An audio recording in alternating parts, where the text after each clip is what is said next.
noticed that Miami Cubans often look heavily European, sometimes even indistinguishable from typical white Americans. On average, Cubans score around 70% of European ancestry, but Miami Cubans, they often score more than 95% of European ancestry, sometimes being almost entirely Iberian.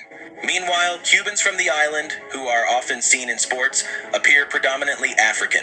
This isn't a coincidence. It's rooted in history. Historically, Cuba was less evenly mixed than Puerto Rico or the Dominican Republic. After the 1959 Cuban Revolution, around 500,000 Cubans fled to Miami.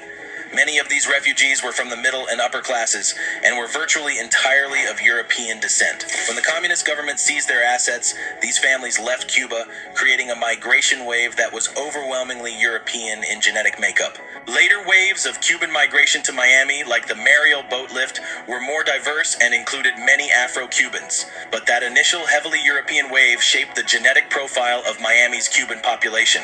That's why Miami Cubans and island Cubans can look so different.